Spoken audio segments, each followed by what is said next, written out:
Bonjour à toutes et à tous, bienvenue pour cette nouvelle vidéo. Alors je vais déplacer un petit peu la vignette, voilà, ce coup-là je vais la mettre ici, permettra de voir toutes les cartes. Ravi de vous retrouver, petit format de vidéo, cette fois-ci un peu spécial, parce qu'on va faire de la défense, mais on va faire que de la défense à une place qui parfois suscite beaucoup d'interrogations, où on se dit que c'est très difficile de jouer, où on estime que c'est très certainement la plus technique des trois places en défense. C'est celle du milieu. Alors moi, je suis pas forcément d'accord avec cette théorie, ce paradigme. C'est une place qui est très technique, une place qui est très difficile. Je ne sais pas d'ailleurs laquelle est la plus difficile des trois. Moi, en tout cas, ce que je sais, c'est que c'est une des places que je préfère parce qu'on est vraiment en confrontation directe avec nos deux défenseurs. On est suffisamment proche du preneur pour l'embêter, on est assez loin pour devoir être précautionneux, et puis bah, comme on joue juste après notre partenaire du fond et juste avant le partenaire de devant, bah, il y a cette espèce de jeu d'équilibriste qui doit être mis en place, et ça nécessite beaucoup de précautions, et moi personnellement, j'adore jouer à cette place. Donc on va faire 8 donnes de défense, avec le système fait des classiques, que des gardes, et puis bah, on va essayer de s'amuser en parlant de tarot. On a l'entame trèfle du fond qui annonce un honneur, et le preneur vient d'encaisser le roi. Moi, je vais essayer de prendre le moins d'initiative possible dans la donne, hein, vu la faiblesse de ma main, mais il va falloir quand même que je donne les bons renseignements à mes partenaires. Euh, Typiquement, il va falloir, je pense, que je leur indique assez rapidement qu'on a debout, qu'il va peut-être falloir faire un espèce d'arrow sur les atouts. Bon, alors là, c'est à moi de jouer. Tout. Je vais enlever un pic pour quoi faire? Je vais plutôt enlever un trèfle. Et maintenant, on me joue carreau. Ok.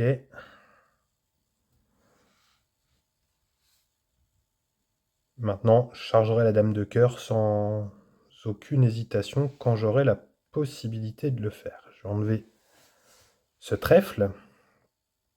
Bon là, le partenaire raisonne correctement, ils doivent savoir que l'excuse n'est pas chez le déclarant. Et bon, on va charger, hein, on va y aller. On va pas trop se poser de questions. Cahier de carreau, c'était peut-être pas obligé. Voilà, on va mettre l'excuse pour limiter la brouille du message. Ouais, je chargeais peut-être le cahier de carreau un peu vite là, hein. Franchement, j'ai joué très rapidement, j'ai raconté plein de choses. En tout cas, ça ne nous empêche pas de couvrir le 8 de carreau. Le roi de cœur est en train d'arriver. Normalement, je vais être sanctionné, ce qui sera complètement mérité,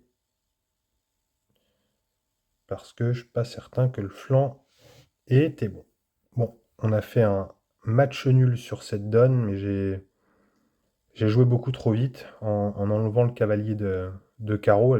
Pas de punition. Ça chute.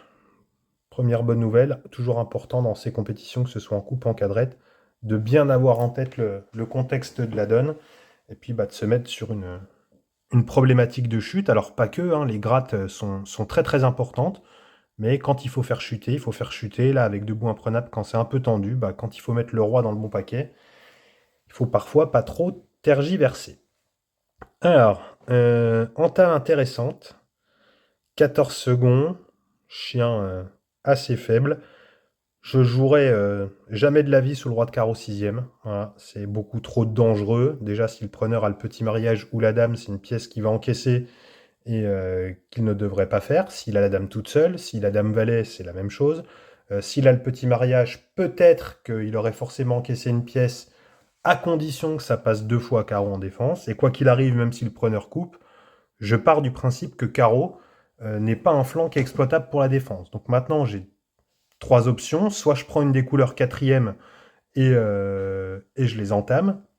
Soit je prends le doubleton blanc et je décide de tuer ma main. Soit je joue à tout.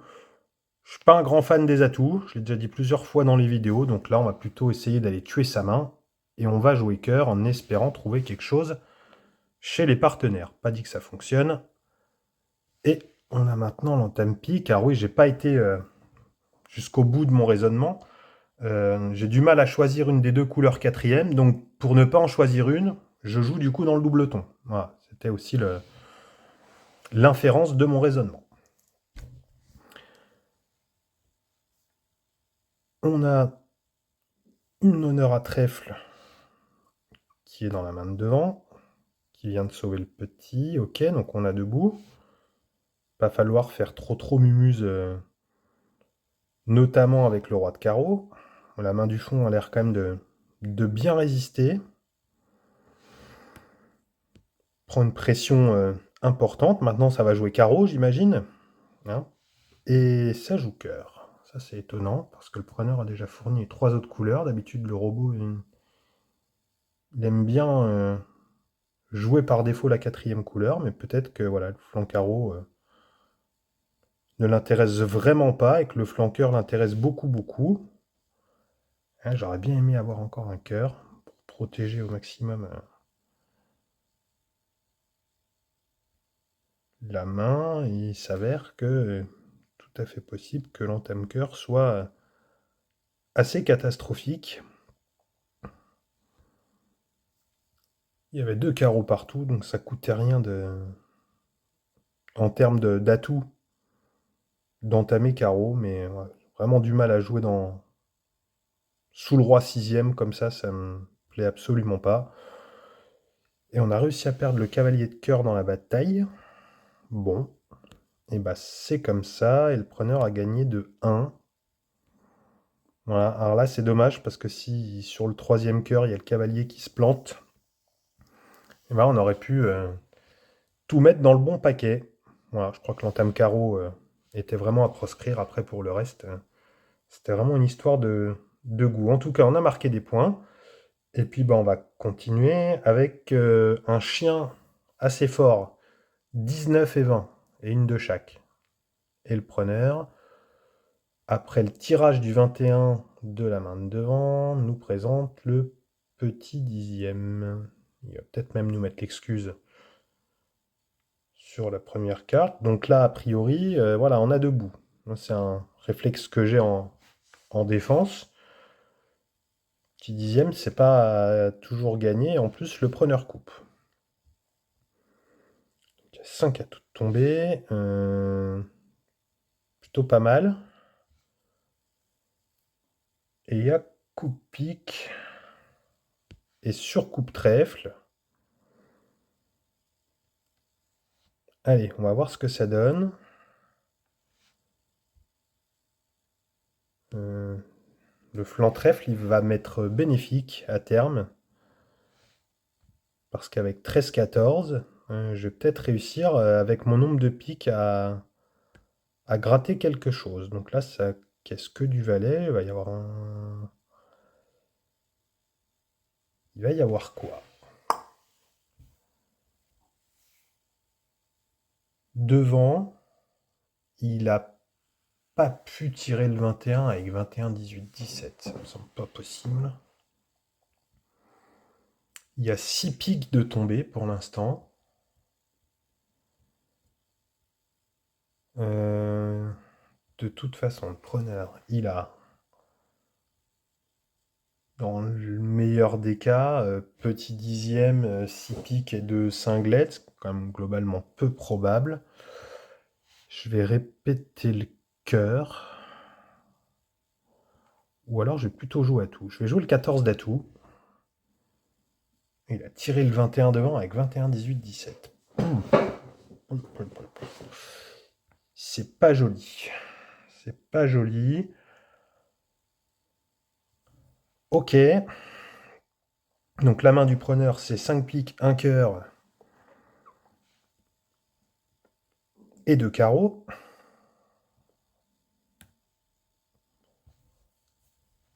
Voilà. Le 13 fait la levée. Et maintenant, je dois avoir un preneur, si je ne me suis pas trompé dans les cartes, qui doit encore avoir un pic blanc. Et on va pouvoir faire une jolie double charge. Alors on a donné le petit au bout. Mais j'avais pas envie de faire de bêtises. Et s'il traînait un atout, après il pouvait pas traîner un atout autre que le 18, hein, je suis en train de dire n'importe quoi. Ouais, là j'ai pas bien raisonné parce qu'il avait coupé du 17 avant. Ouais, ouais. La chose à laquelle j'ai pensé, c'est qu'en jouant un tout en le mettant en main, quand le preneur allait rejouer pique, ça allait mettre la main au fond, qui potentiellement aurait pu tirer le 18 pour m'affranchir le 13. Voilà. Puisque grâce à la pression qu'il y a eu, le preneur a mis des atouts intermédiaires et les a perdus. Ça me permettait surtout de ne pas entamer et de ne pas lui effacer une perdante qui était pas la bonne. Donc voilà pourquoi j'ai joué le 13 d'atout à ce moment-là. Mais peut-être qu'il y avait mieux à faire. Bref, peu importe. On va continuer. Et le déclarant nous joue atout. Magnifique coup de fusil. Hommage à Jean-Pierre Chevassieux, champion du monde. 11, 12, 13, 14. Et on nous entame maintenant trèfle. Ouais. Dans quelle configuration on peut jouer le 11 puis le 8 pour chasser? Je pense pas qu'il soit 3 fois maître. Je me pose la question parce que là j'ai très envie d'arracher la main du 18 pour pouvoir jouer pique, mais je pense que si je mets le 18, il va se passer un drame de devant. Donc on va laisser tourner tranquillement les choses. Et j'ai bien fait de le dire. Et je me suis apporté des ondes positives. Et je vois arriver l'entame pique. Donc là il va y avoir une priorité, ça va être de lutter contre l'excuse. Je vais mettre le 18 pour masquer un peu. Ok.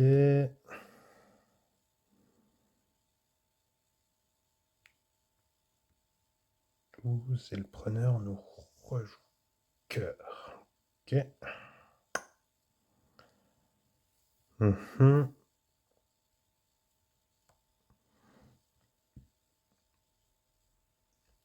Donc il n'y a pas d'honneur trèfle de devant et il y a un honneur carreau. Ok, donc c'était bien ça, effectivement.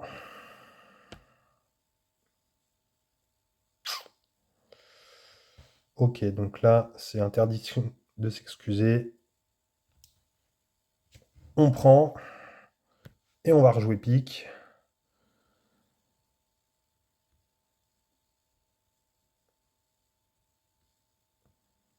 Bon, et bah il a été très très gentil avec nous. On a, je pense, pas trop mal joué en mettant le roi de pique, mais c'était une donne assez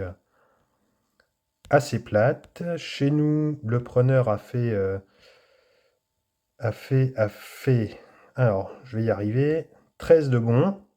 Et notre attaquant à nous, il a gagné de 16. Donc on a encore marqué des points. Et au bout de 4 donnes, bah, on mène 6,8 à 0. Voilà. Alors, j'aime bien ces mains-là. Très très forte qualité d'atout. Et un chien fort. 21, 20, 18, 17. Il y a le petit au chien. Donc, ce qu'on peut déjà se dire, c'est que le preneur, au maximum, au départ, il avait 19-16 en qualité d'atout. Au maximum, puisqu'on a 17, 18, 20, 21. Il trouve le petit, donc c'est forcément soit l'excuse, soit sans bout, donc plutôt une grosse qualité d'atout. Je vais pas m'amuser sur ce genre de chien à aller essayer de chasser le petit, et on va développer les trèfles jusqu'à la mort. Des trèfles que le déclarant nous joue,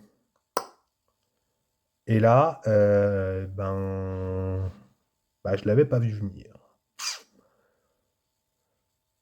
Comme trèfle, c'est mon flanc. Je vais le temporiser une fois. On va arriver le 7 devant. Ok. Très curieux de se retrouver sur cette configuration-là.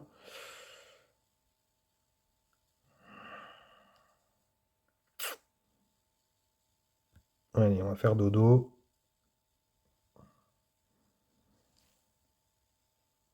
Ok.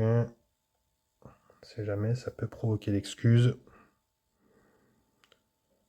Au retour, on va signifier partenaire qu'on avait 5 trèfles au départ.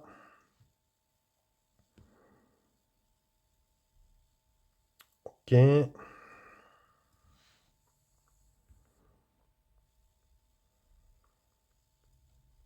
Ouais, il se bat même pas pour la dame de trèfle, très curieux, dame de trèfle 5e. Logique. Et ben maintenant, on n'a plus qu'à tirer les piques. Bon, une donne. Ouais, il n'avait même pas le 19, le preneur. Oh. Une main très difficile à raisonner. Franchement, la duplication de départ, elle est ignoble. Qu'est-ce qu'il avait au départ? Au départ, on va essayer de l'afficher. Excuse, 7e de roi. Voilà. Par 16-15, c'est pas foufou, hein, mais bon. Moi, je pensais qu'il était quand même plus costaud que ça. Bon, là, a priori, on a encore marqué des points. Chez nous, il a fait 15 de chute, et de l'autre côté, il a fait que 7 de chute. Ouais, pas convaincu. Non, non, c'est 15 de gain de l'autre côté et 7 de gain chez nous. Pardon, voilà, je suis en train de tout confondre avec les moins et les plus. Je raconte n'importe quoi. Et bah, il nous reste 3 donnes. Allez, on va essayer de faire une vidéo de pas plus d'une demi-heure. Pour ceux qui sont encore dans la vidéo, on vous salue. Bon courage pour les compétitions à venir, que ce soit la Coupe de France et l'Open en Bourgogne. Et là, donc, bah, une main du milieu, 4 atouts, avec 2 rois. Grosse présomption que le preneur coupe pique. Bah, on va s'assumer et on va jouer petit pique. Je vais même pas jouer la dame. Parce que je trouve que mariage 4e, ça vaut voilà, d'essayer de les garder. Parfois on en rentre un, ça permet aussi à un moment donné de faire des pressions. Voilà, je joue petit pique. Plus proprement, il faut jouer la dame de pique. Si le preneur coupe, c'est pas grave. Si le preneur fournit, vous avez la possibilité de rester en main et de tourner. Ok, donc ça on va prendre. Et maintenant, est-ce qu'on est très décisionnaire tout de suite de ce qui se passe dans la donne? Le preneur vient de montrer debout 10. Il joue carreau. Il n'avait pas le roi de pique, il n'a pas le roi de carreau, il n'a pas le roi de trèfle. Je pars du principe qu'il a le roi de cœur et qu'il n'a pas mis un atout, c'est peut-être qu'il a deux coupes. Je vais essayer d'éclairer mes partenaires. Je prends une décision. Là, c'est très unilatéral. On va jouer petit trèfle. S'il peut partir du petit, eh ben, ce sera pas mal. Raté. Vu comme quoi, ne pas jouer en équipe, c'est jamais bien. Et j'imagine maintenant voilà, qu'on va se prendre une rafale d'atouts. On va répéter le pic, maintenant qu'on a fait la bêtise. Et on va continuer. Alors, pourquoi est-ce que le déclarant ne rejoue pas carreau? Pas le cavalier de cœur, il n'y a pas de maîtrise trèfle. Très très étonnant. Ok. Donc au moins, le roi de pique aura eu cette vertu-là. Ok. Et ben ça, on va pouvoir prendre et on va donner la main au partenaire du fond.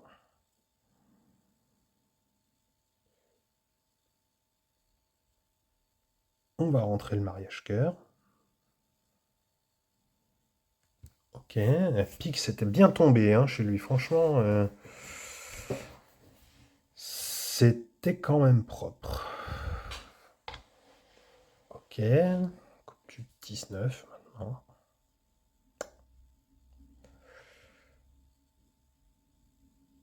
On va enlever le valet de trèfle, on n'a plus besoin. Et on va pouvoir jouer le valet de cœur. Ok. Bah voilà, une donne, j'allais dire somme toute correcte.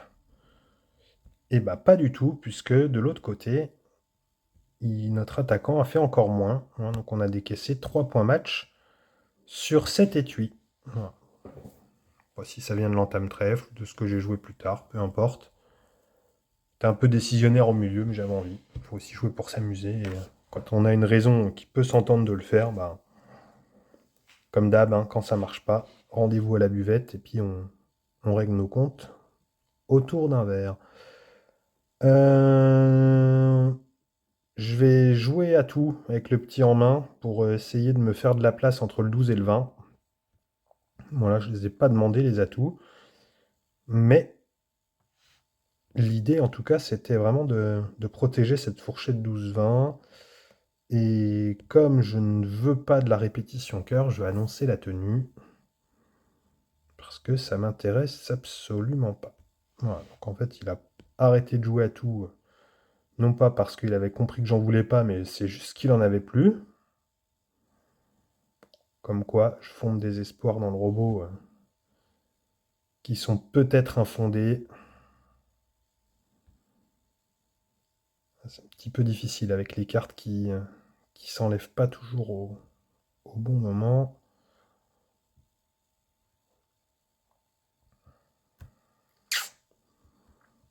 Ouais, là, ça c'était peut-être un peu de trop.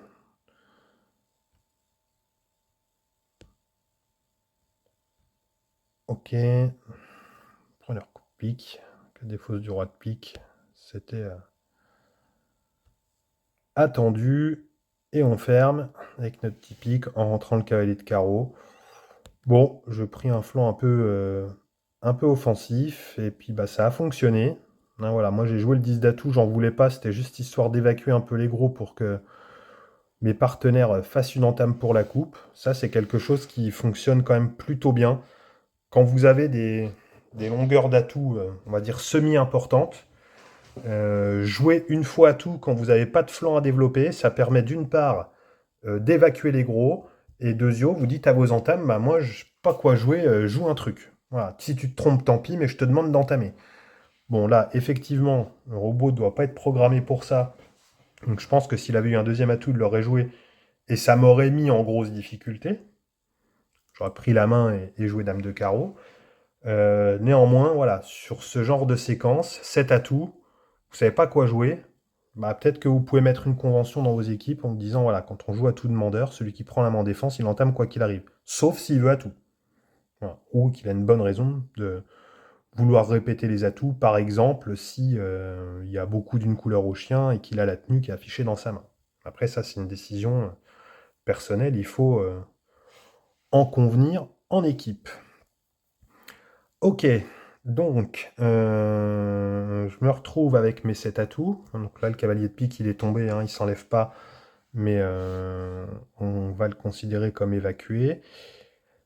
J'ai 7 atouts, j'ai 4 carreaux, j'ai le mariage cœur troisième. Est-ce que je joue carreau ou cœur? Je réfléchis pas du tout à jouer à tout. Hein. Si toutefois la question se posait, je vais plutôt développer mes une fois carreau et je verrai bien. Voilà. Permettre de voir aussi un peu les teneurs. Je suis pas en urgence de jouer cœur. J'ai le temps de le faire plus tard. Ok. Donc là maintenant, moi ce que j'attends de mon partenaire, c'est qu'une fois que le petit est tombé, qu'il puisse jouer à tout. Ouais, il l'a pas fait. Peut-être parce que moi je l'ai pas fait. Voilà. Pour moi, ça arrive. Ce qu'il vient de faire là, ça arrive un tour trop tard. Bon, c'est un avis. Hein, je n'ai pas forcément très bien joué non plus, mais bon. Voilà. Je pense qu'il aurait pu le jouer une fois plus tôt. En plus, il les avait, hein, les atouts pour les jouer. C'est autant de temps de perdu, en fait, sur lesquels nous, on n'absorbe pas les atouts de l'attaquant et on lui fait faire des levées un peu gratuites. Bon, possible que le fait d'avoir entamé carreau plutôt que cœur ait aussi déclenché ce cataclysme. Et ben, on a fait match nul sur cette donne-là. Voilà, et bah que vous dire, à part qu'on vous souhaite un joli mois de mars, voilà, il y a plein de compètes. N'hésitez pas à poser vos questions. solliciter les bons joueurs du comité pour bah voilà, essayer de progresser, d'aller les regarder jouer. C'est aussi une bonne façon de progresser. Moi, je vous souhaite un très beau mois de mars et puis bah, je vous dis peut-être à bientôt pour une nouvelle vidéo. Ciao, ciao!